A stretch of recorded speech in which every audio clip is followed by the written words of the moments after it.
Hi everyone, this is Hillary Ellers and I'm coming to you from Lightworks Studio. I'm hoping that you have been involved in some of the classes and a workshop that I've already put out on YouTube, and I hope that you will subscribe to this channel. It is Hillary Ellers at Lightworks Studio. Also, obviously, as I'm teaching, this is my work and I'm offering it to you. I wanted all my life to do this and to put my work in some form that would be more permanent. And years ago, I feel like I made a sort of spiritual promise to my teacher, Ann Manser, who wrote the Shusta lessons. That's Shustah. And I feel like I made a kind of spiritual promise to her to carry on the work and keep it moving, keep it going. And so I'm so glad that have some wonderful people helping me, thank you, and supporting me, and it's finally happening. I'm working by donation, and the information on making a donation either through PayPal or Venmo is below the YouTube.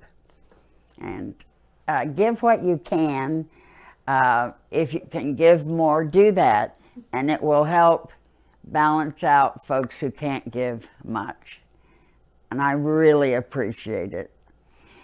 If you have questions that come up in the lessons I'm doing, email me.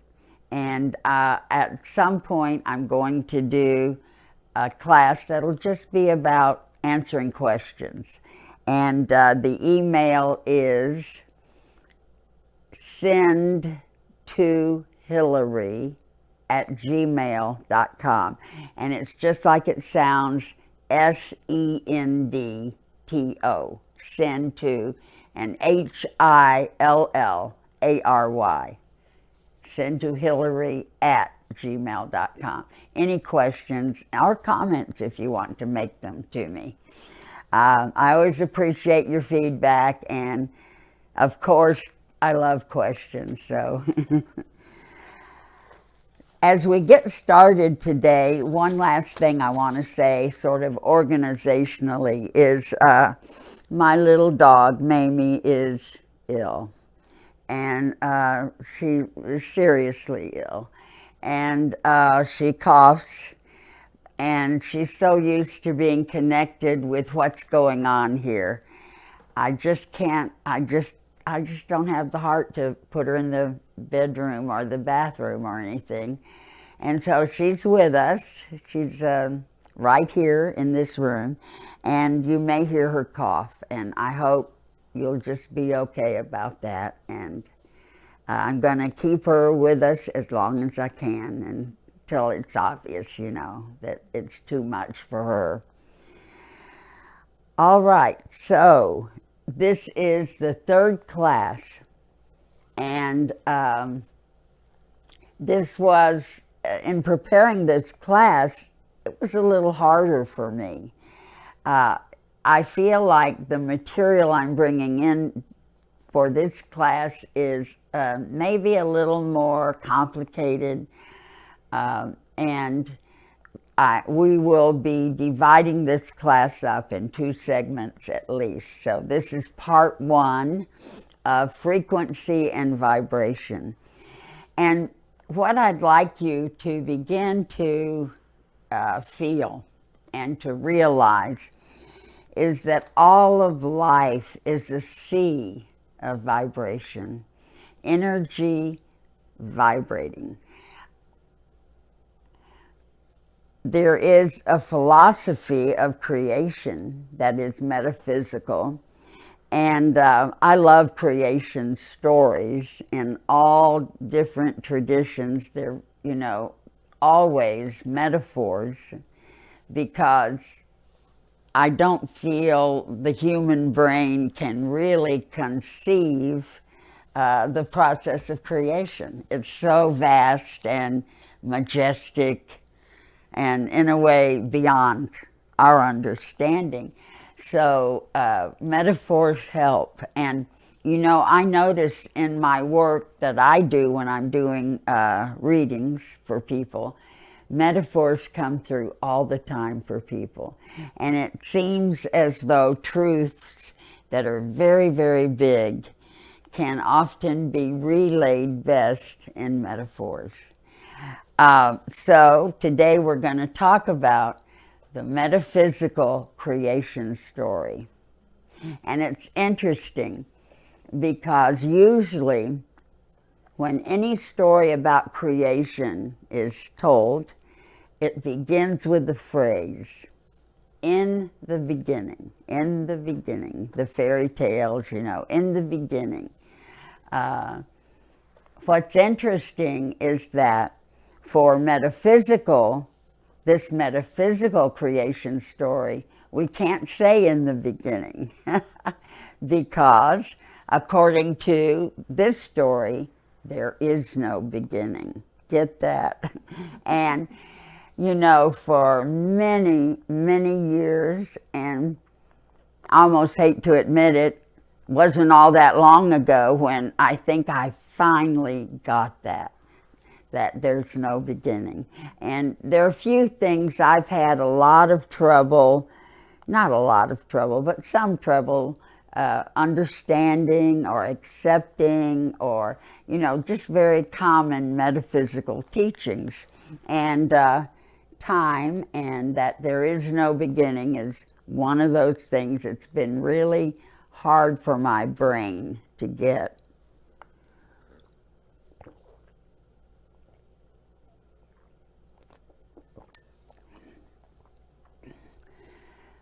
Finally, this dawned on me, and it's helped me a lot with the whole thing about no beginning. Hopefully it'll help you. Energy moves in a slightly curved line. It does not move in a straight line. It moves in a slightly curved line.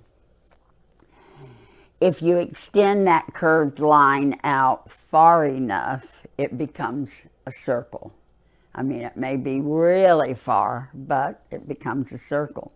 And that's part of the idea or concept behind what you send out returns to you. It's kind of the boomerang, the cosmic boomerang. All right, so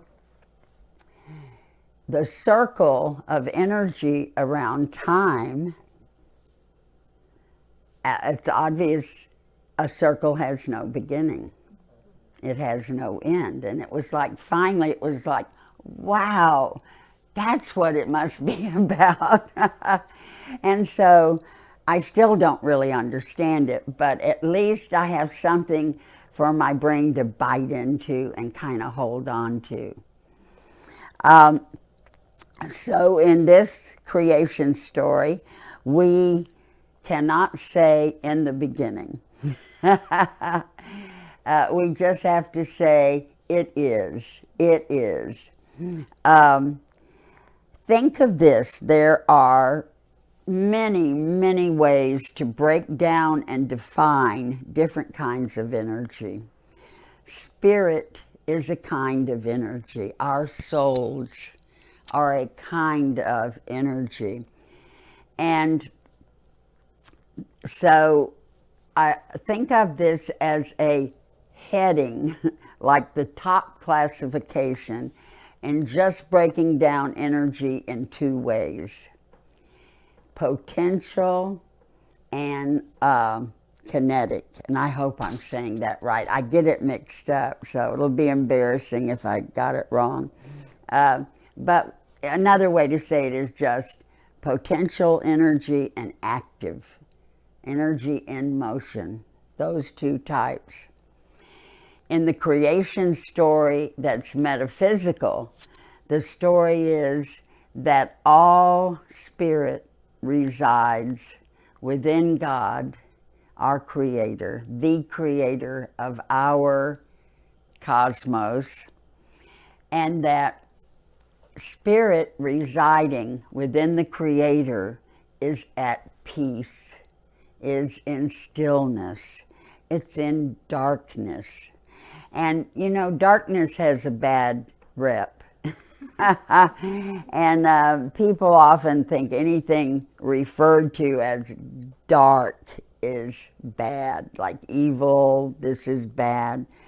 But think of it this way, little seeds, little seedlings germinate and start. They give birth to themselves in darkness or under the ground. And darkness is very, very related to fertility and to growth, to quote unquote the beginning, if you would. So energy residing in the creator, and when I say residing in the creator, maybe we are all in the creator. So maybe it is better to say energy, that there is energy within the creator that is passive and still and quiet. It's not moving. Then there is energy that the creator has issued forth, and that energy is active, in motion, and always in movement. A lot of times we look at ourselves and we feel stuck. And people talk to me a lot about being stuck, feeling stuck, am I stuck? What do I do about being stuck? And I want you to know that you are never stuck. You're never stuck. It may feel like you're stuck, but stuck is simply a place between more active cycles. And it's often, stuck is often a place in which you begin to experience some very powerful changes within yourself. And the stuckness is around the work to define what those changes are. The stuckness is about feeling as if you finished something, but you haven't started the next thing. And I want you to not worry a bit about it. Like, people often ask me questions like being stuck, about that. They also often ask me questions about, are they on their path, or what is their path, what is their mission? And one thing I really hope you'll know, you're always on your path. It's just like you're never stuck and you're always on your path.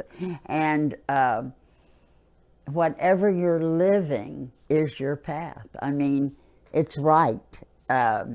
Some day in one of the lessons, we'll talk about some, I guess I would call them precepts that I believe in, that I based all my teachings on. And I'd like you to know what they are. And you don't have to believe them, of course, or accept them or whatever. There's lots of things that I have been growing into believing and growing into accepting that I never accepted or believed for a long time. And as I said, this whole thing about time and beginnings was one of them, that I just couldn't believe that there was not a beginning. Another thing I've had trouble with believing, but I've come to believe, I'm a believer, is about something called portals. And portals are said to be places in which there is an interdimensional connection, like a doorway between the physical world and other dimensions or other worlds. And I just didn't believe in portals. It's not that I didn't believe that you could, within your consciousness, tune in, so to speak, to other dimensions or other worlds. I believe that. But to think of it being like an actual physical place, like if I walk over there, stand there, I can get into another dimension. I just didn't believe that. But there's a TV show that influenced me a lot. The Secret, I think it's called The Secret of Skinwalker Ranch. It's a super interesting show. And they only did one season. And I just couldn't get it that they didn't do a second season. It's like, wait, one of my favorite shows. And I don't know why they have not done a second season, but it was very scientific. And all these scientists were working together and investigating a lot of really wild phenomena that was happening on Skinwalker Ranch. It's in Utah. And it was just, for me, right down my alley, you know. But that show helped me believe in portals because they had scientific proof that there were places in which people could, it seemed, go into a different dimension, although no one did that. I want to say that. But beings, they weren't really people. These creatures and things would come out of the portals into the physical. And they had proof of it and showed it. And anyway, now I'm a believer. So, and no telling what else I don't believe yet, that I don't even realize that I'll come to believe. And it's so nice to allow, I've talked about this already, but to allow your beliefs to be fluid. You know, they're loose. You can hold them lightly. And for heaven's sake, give your beliefs space to grow. You don't want to limit them or, you know, keep them little miniature beliefs. Now, to get on with the lesson. So there are two types of energy, active and passive. And know that, you probably already know this, that energy is never destroyed. It's never lost or destroyed. It only changes form. And one thing about that, any form that you have ever occupied, pardon me, any form you have ever occupied, like, okay, here I am, I'm Hillary. You are who you are in this lifetime. The Hillary part of me will always exist. But it doesn't mean that I won't also be other parts of me that are not Hillary. And just know that Hillary will always be able to be looked up on the cosmic register. And if people want to communicate with Hillary, thousands of years from now, they'll be able to. And that's one of the ways that you're never going to lose touch with your loved ones when they pass over. Because who they are as your loved one will always exist, even if they reincarnate and come back in and are occupying a new body and a new life. The person you know as your loved one will still be able to communicate with you. And that will be true on and on through time. So not only are these two types of energy, I also like to think of people in that way, that in the biggest heading, there are two types of people. There are people who are working very, very hard to raise their frequency or their vibration, to bring their consciousness to a quote-unquote higher level. And any term we use about location, higher, lower, different, it's only an attempt to express something we have no vocabulary for. We haven't evolved enough yet to have vocabulary to talk about all these things about consciousness. So we use words that don't really fit, but they begin to give us a little bit of an idea. So lots and lots of people are working to raise, the word raise their vibration. Most spiritual teachings are about how to raise your vibration, how to raise your consciousness. A lot of the Eastern teachings about don't eat meat, don't have sex, don't do this, don't do that, are about giving up a lot of your attachment to the physical so that you can raise your vibration.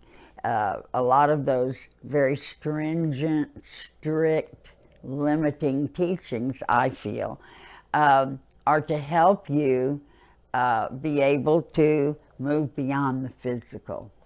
But get this, there are also people, and this is the other part of people, who are working just as hard to lower their vibration. It's really funny to me in a way. I think I'm in that department. Not that I'm so high or anything. It's not that. It's like for some people, it's really hard to get into the earth vibration. For some people, it's really hard to be grounded in earth reality. And all my life, I mean, other than just growing as a person, one of the big levels of my work I've done is just to try to be here in the physical, be here now. It's like hard for me. Time reflects that. I have the worst time with time. I have such a hard time with it. I have my appointment book. I write in my appointments. I can still mess it up so easy. I even very frequently do not know what day of the month it is, or even what day of the week it is. And I decided I'm going to have a calendar that I can X out a day so that I can track what day it is.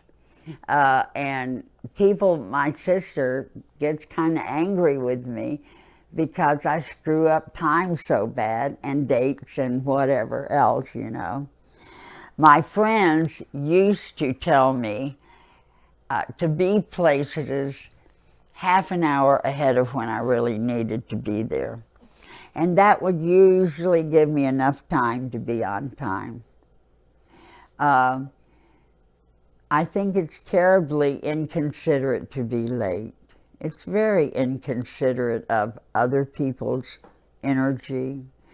And so I really work hard to honor time and earth frequency, all of that.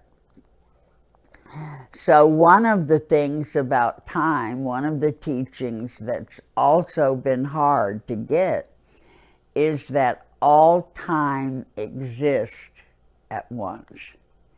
I mean, that's just as hard as there's no beginning, right?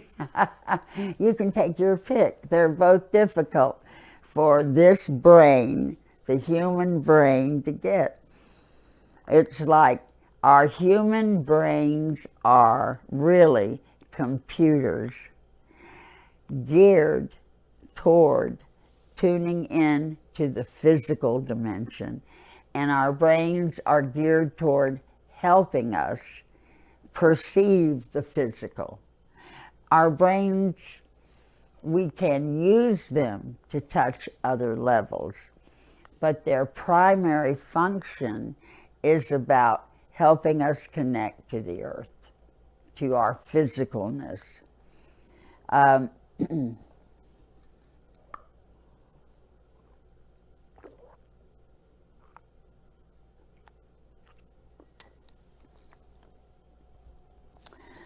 So, are you working to lower your vibration and be more grounded? Are you working to raise your vibration?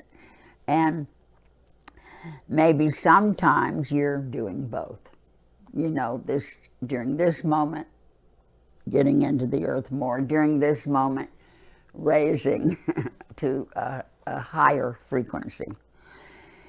Think of energy as a vast sea, like a vast ocean, and it fills everything. I don't believe there are voids. You know, I'm not a physicist. I could be wrong about that. But it feels to me as though everything is full of energy.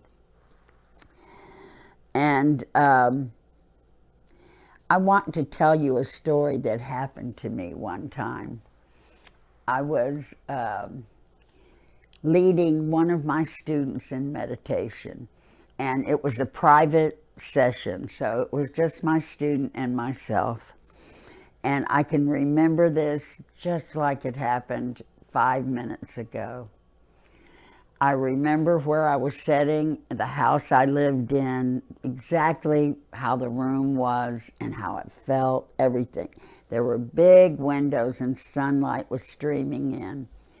And we were meditating. And in the meditation, I had the most amazing experience.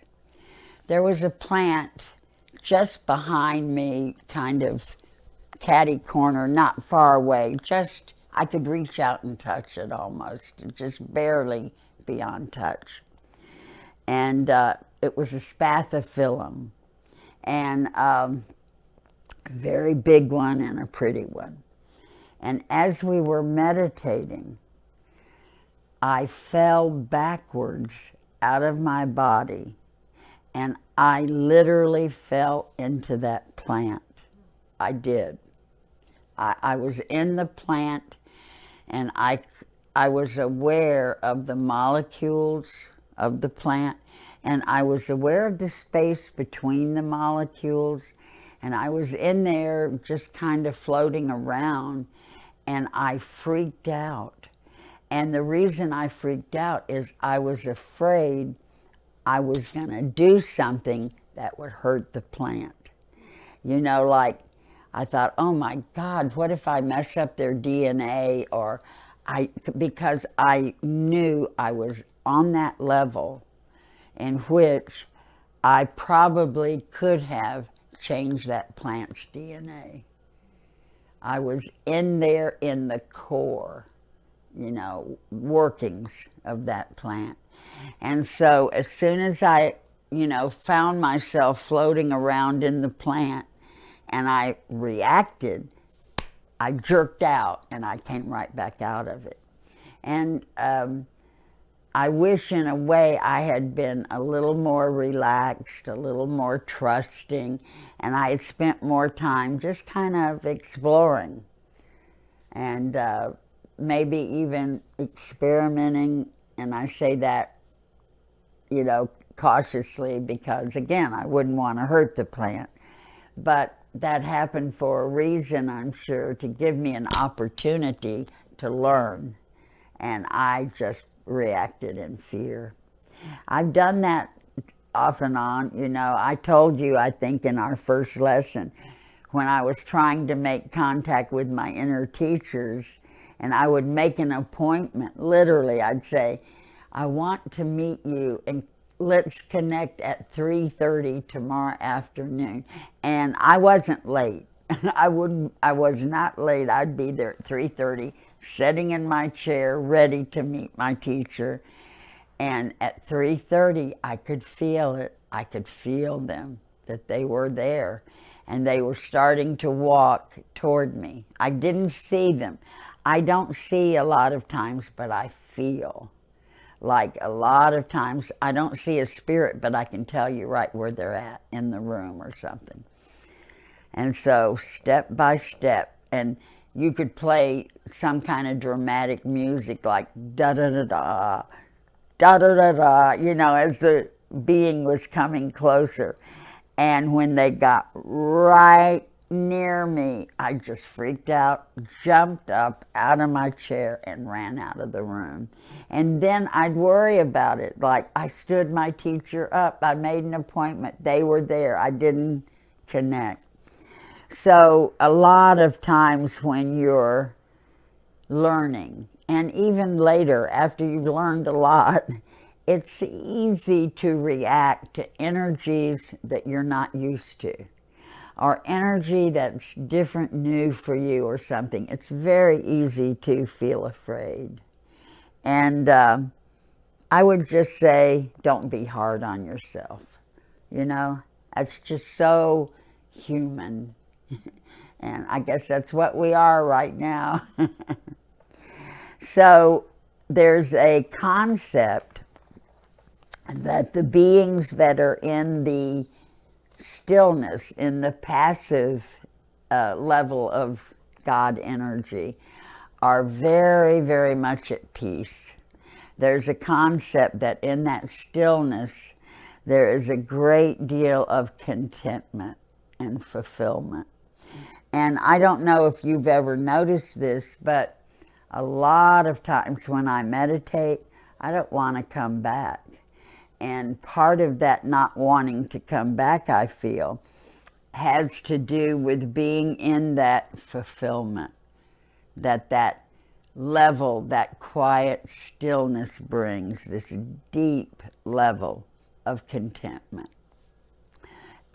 It's a level in which we have the sensation that all of our needs are met, that we have no needs. Yeah. So there is a belief in metaphysical philosophy that the beings who are in this quiet stillness from time to time are sent out into activity, and they are sent in a group, and this is metaphorically called the breath of God, that God breathes out, and the spirit beings who have been in stillness move into activity. And I don't feel that all the spirit beings who are in stillness move out, but some of them do. And each little spirit being is called a monad in metaphysical teachings, and that's M-O-N-A-D. Monads always move in groups. So when the Creator breathes out, these spirit beings, it's in a huge group. And I think of them like little molecules in the air, you know, and they're all moving together with this breath. So once you are out into activity, you have moved from the deepest level of the divine feminine, which is that quietness, that stillness, and you have moved into the divine masculine, which is active, in movement. And you are beginning an amazing journey. This journey is inconceivable to us. I mean, it's in so much on this level that we're talking about, where the Creator is acting upon our energy, is so different than our day-to-day living that our brains just can't get it. And so I like to think of it as a story, because, you know, if I tell you a story, your brain doesn't fight so much about whether it's true or not. It's a story. It's a good story, you know. And that helps me with a lot of the teachings when they're hard to conceive or they're hard to understand. I try to make them into a story, and then it's easier for me. So you move out with your other monads, and this group is called a swarm. And I think of, you know, they're also at times called a wave, a swarm or a wave. All the little spirit beings who are moving out of the stillness into activity at the same time.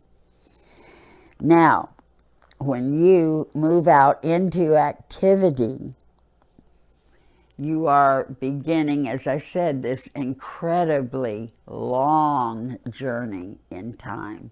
In fact, there's really no way to conceive of time in this.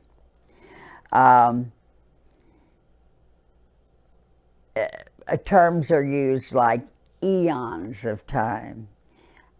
I don't really know how long an eon is, but it's long. I can guarantee you, I don't know in years, you know. So once you move into activity, two things happen rather quickly. We're not going to go into them in detail today, but I promise you in a very soon in a lesson we'll talk more about them, because in my opinion they're immensely interesting. The two things that happen once you move into activity is that you are appointed to what is called a spiritual family. And that means it's a group of beings that you are going to work with during your whole journey in activity and movement. And each family has its own teachers at the center, and you can think of the spiritual family as a mandala. And so the spiritual teachers of that family are already in it when you come into it. And you line up along one of the arms of the mandala as you come in. The whole spiritual family has work they do in common. And this would be your highest work. It goes beyond, in this lifetime, I'm learning more patience. It's not like that. It's an entirely different level of what you work on and develop. And with the spiritual family, what you work on is a group effort. So within the group, you promote certain projects, certain concepts.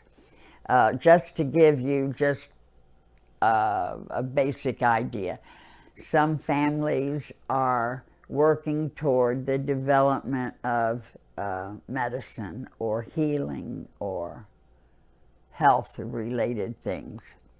Some families are working with music.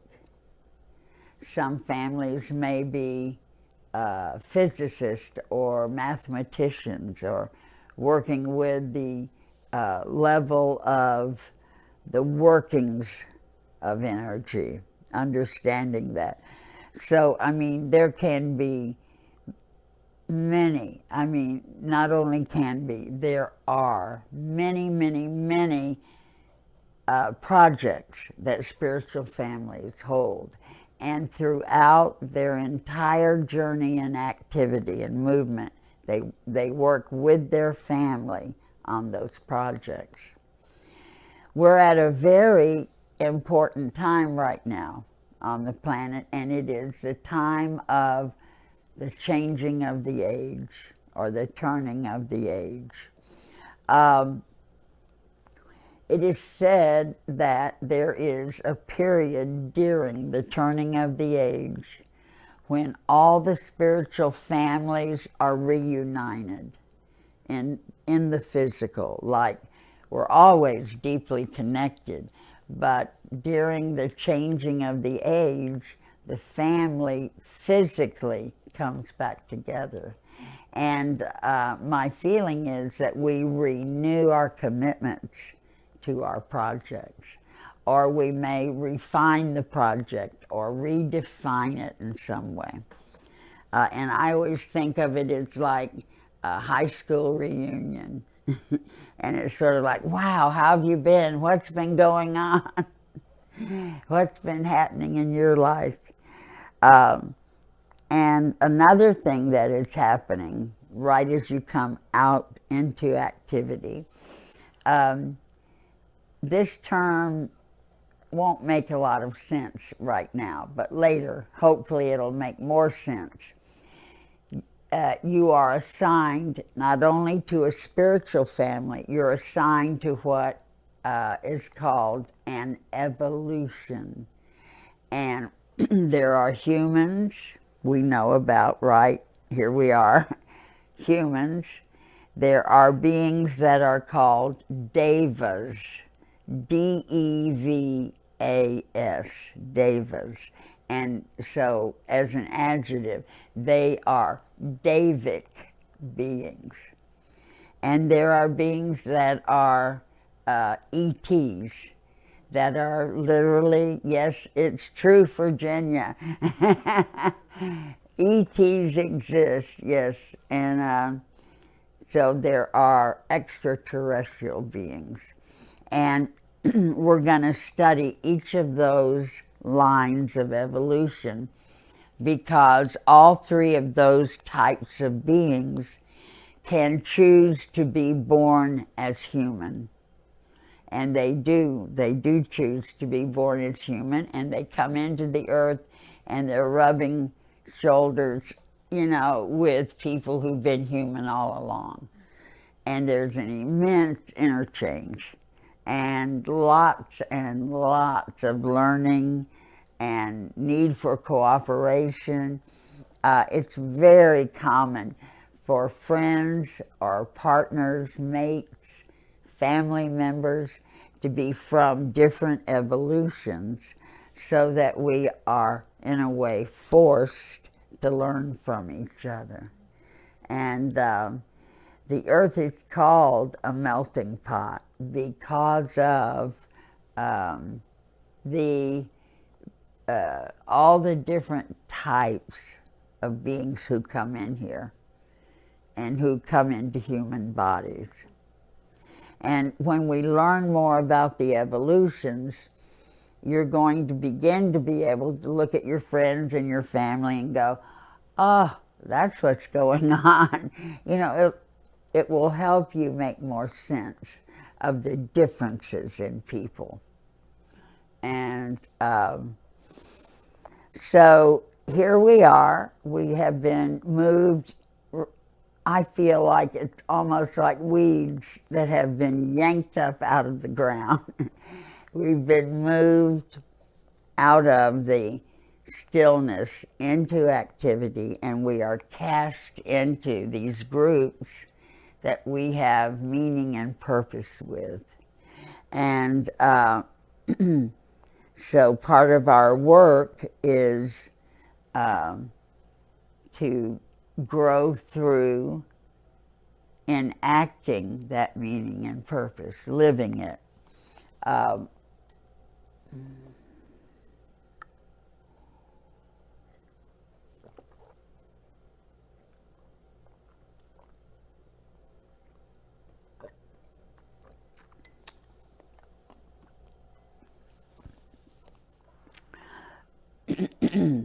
Now,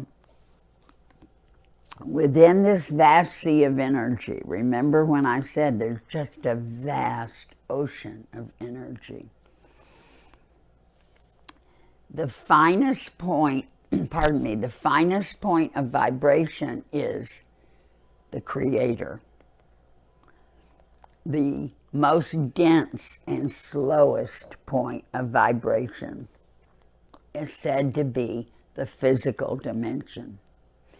As humans, we move from that finest level of the pure creator, and we move through different worlds, different frequency levels, and we move from the creator all of the way into physicalness.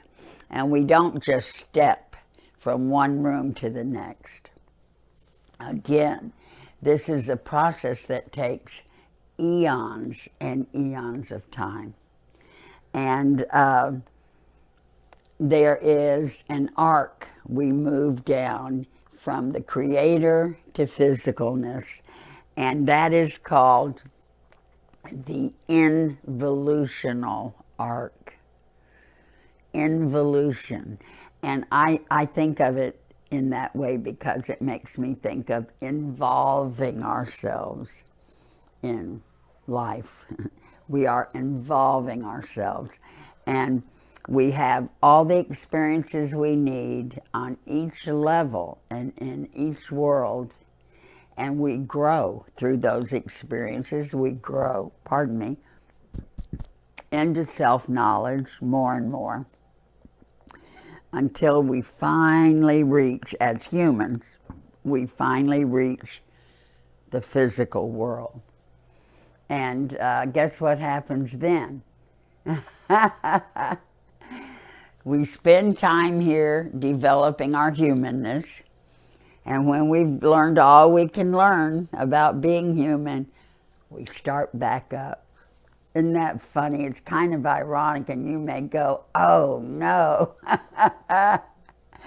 After working so hard to get here, then I have to work my way back up. It reminds me of those poor salmon swimming, you know, against a stream or something. But more about involution and evolution in our next lesson. I mean, what we've talked about already today may be scrambling your brain. I don't know how you feel, but I wouldn't be surprised if some of what we've talked about is just mind-blowing.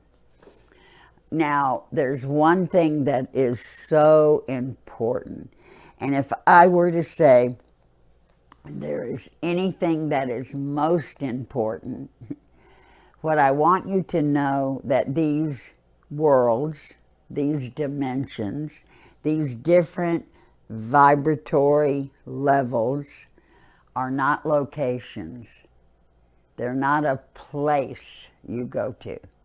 They are all states of consciousness.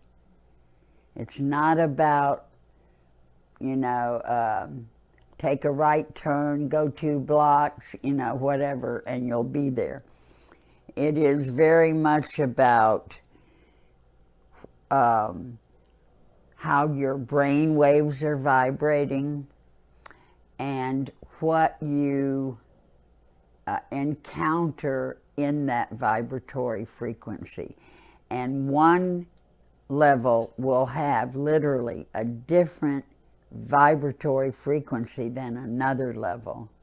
And there will be unique phenomena. There will be unique activities related to each of these levels. And I'm just going to name them, and then we're going to pick up on this when we come back into our next lesson. So in this way, well, I'll start at the top. I was thinking I'd start at the bottom. And see all those words, top, bottom, in, out, whatever, they don't mean anything because they're all about location. And this is about energy and types of consciousness. Okay, so there is pure divinity, and there's very little we can understand about that. It's so different than our conscious human experience. Then the level that is next to pure divinity is the spiritual levels. And they're just levels, they're very hard to understand as well, but they are levels in which our consciousness is dealing with meaning and purpose beyond some other things. But then the next level from that in frequency, now think of these as bands of energy, and they actually start at a certain wavelength and end at a certain wavelength. Okay, so there's pure divinity, then there is spiritual energy, then there is mental energy, and then emotional energy, and I'm descending in frequency here. And then there is a level that relates to pure vitality and sensation. And then finally, the physical. And we're going to study these levels more. Each system has certain terms or names for them. They can be different names for the same thing. It can be confusing. Sometimes it's just even hard to understand that there are different dimensions and different worlds, and our consciousness moves in and out of those. It can be very difficult to conceive. So, as we end this part of our lesson, we're going to do a short guided meditation next. And I'd like you to be thinking about your lesson for a while. I know if you haven't done any of them and then you discover them, you might have a temptation to just sort of binge in a way and just watch one after another or something. You might not. Maybe I'm flattering myself.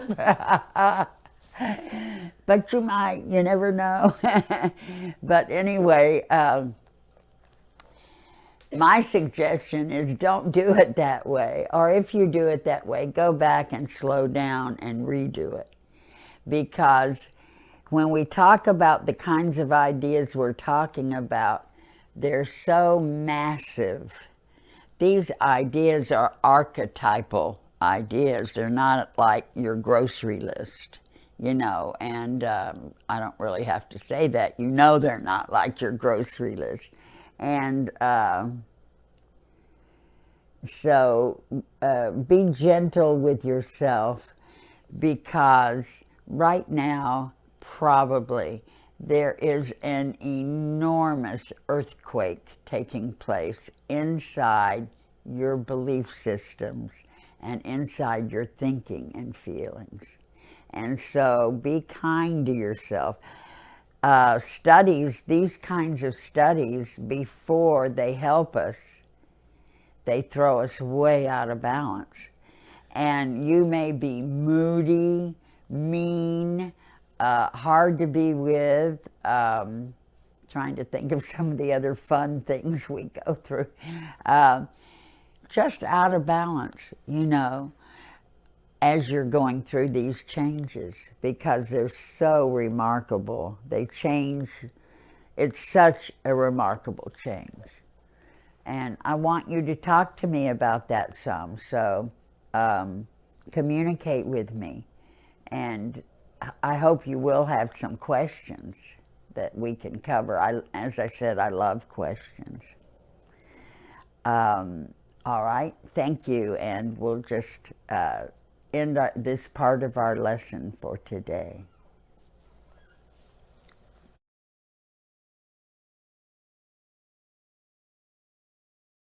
You know, our lesson today was about all the little monads moving together into activity. And I think of all the people who will eventually pay attention to this lesson, and as we start our meditation, imagine all the people who will be meditating with you. And it's just a lot like the swarm, or, you know. As we prepare now to move into our guided meditation, know that you can do anything you need to do to be comfortable. And just imagine that you can stretch, you can stand up,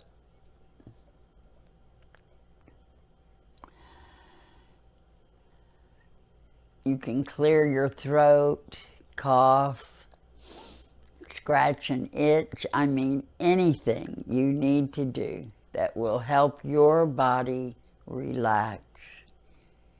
Give yourself permission to do.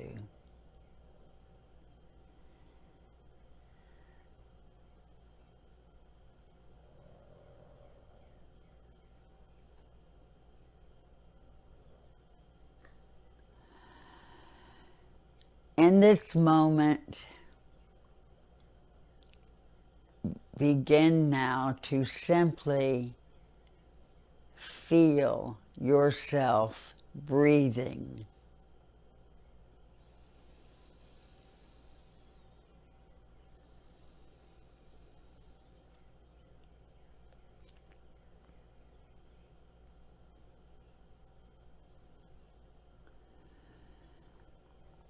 Just feel what it feels like to breathe.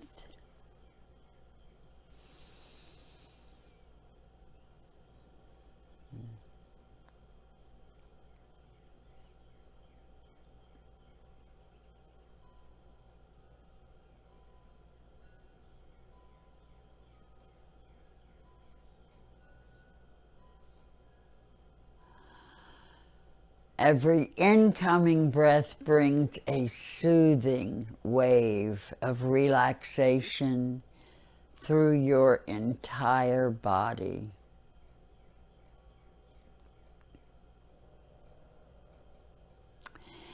Every outgoing breath carries with it all of the tension of the day, all out and away from you.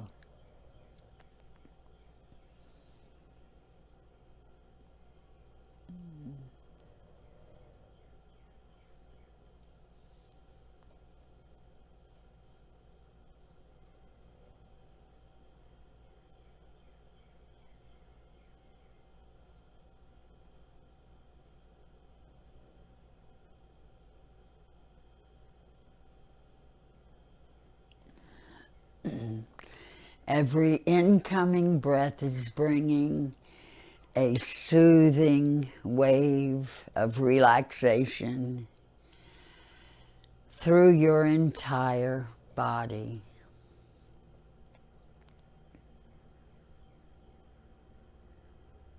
And feel your body letting down.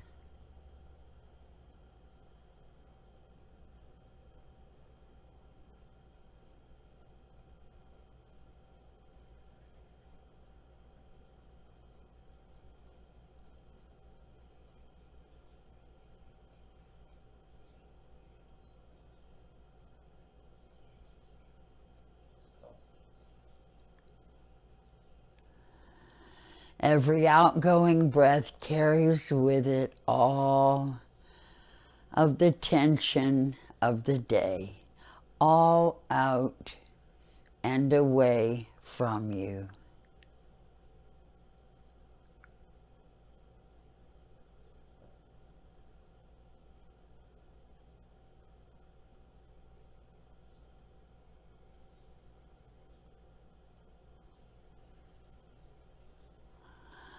From this place now of deep relaxation,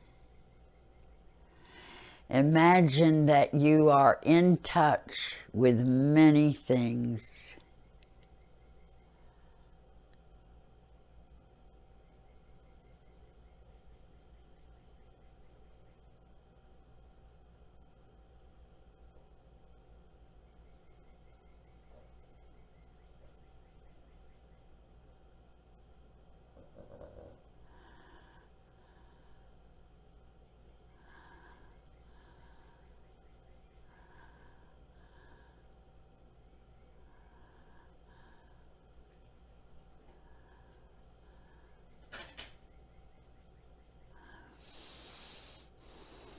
Imagine in this moment that you are at one with the physical dimension.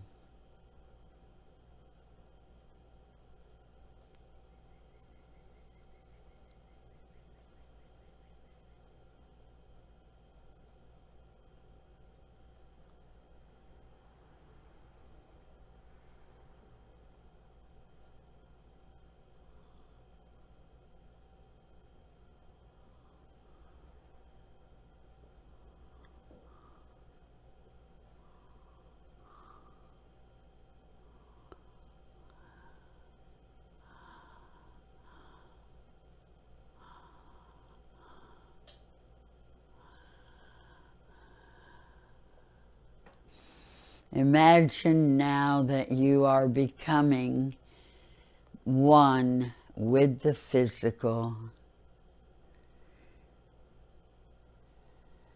There is no resistance within you.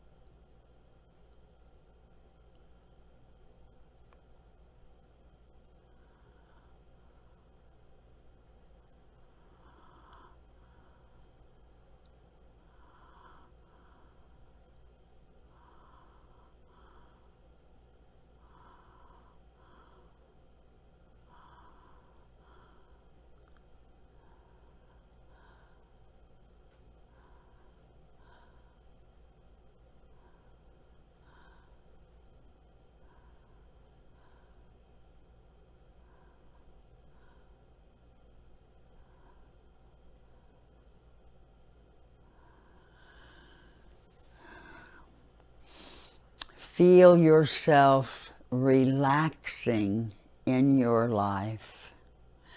Wherever there is difficulty,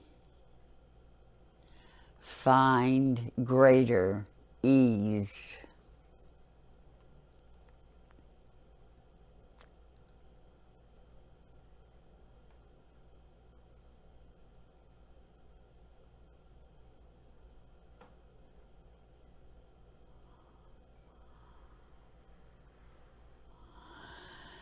Find yourself relaxing whatever resistance you have to being physical.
And now find your whole consciousness opening more to your life.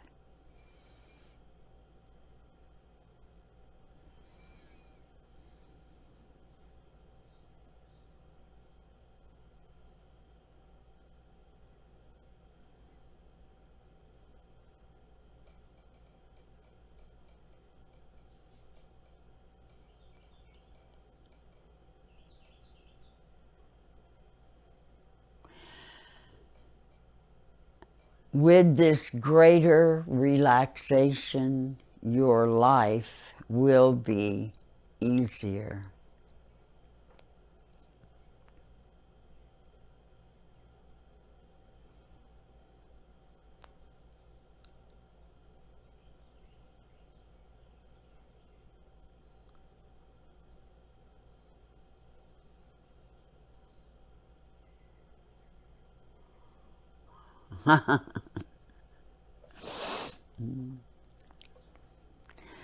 Now very gradually begin to allow yourself to return and bring with you all that you have experienced.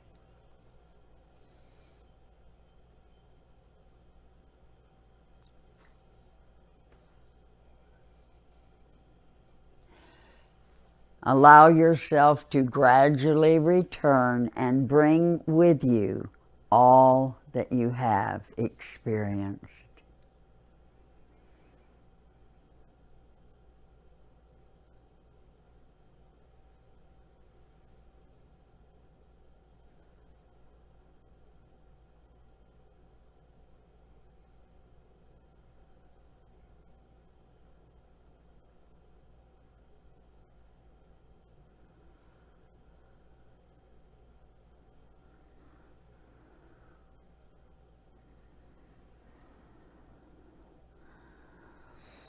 And when you have returned and you are safely back in your physical body, you can begin to stretch or rub your hands together, rub your face.